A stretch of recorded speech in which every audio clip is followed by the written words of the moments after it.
হাদিস শরীফে নবীজি বলেন, যদি তোমার মধ্যে খাঁটি ঈমান থাকে তাহলে তোমার দাম কত বেশি শোনো।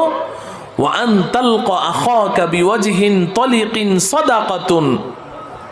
হে আমার ঈমানদার উম্মত, তুমি ঘর থেকে বের হয়েছ, তোমার পাশের বাড়ির কোনো একজন প্রতিবেশীর সাথে তোমার দেখা, তুমি তার দিকে তাকিয়ে একটা মুচকি হাসি দাও, চেহারাটা হাস্যাস বাস্যাস করে রাখো, গোমরামুখী হয়ে থেকো না, গাল ফুলিয়ে থেকো না যে আমি অমুক সাহেব তমুক সাহেব, আমি যদি যে কারো দিকে তাকিয়ে হাসি তাহলে আমার তো পজিশন ঠিক থাকে না, প্রেস্টিজ ঠিক থাকে না।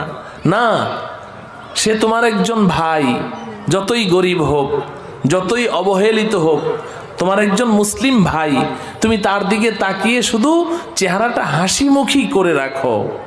যদি তোমার মধ্যে ঈমান থাকে তো তার দিকে তাকিয়ে হাসিটা দেয়া মাত্রই তোমার আমল নামায় একটি কবুল সাদাকার সওয়াব লিখে দেওয়া হবে।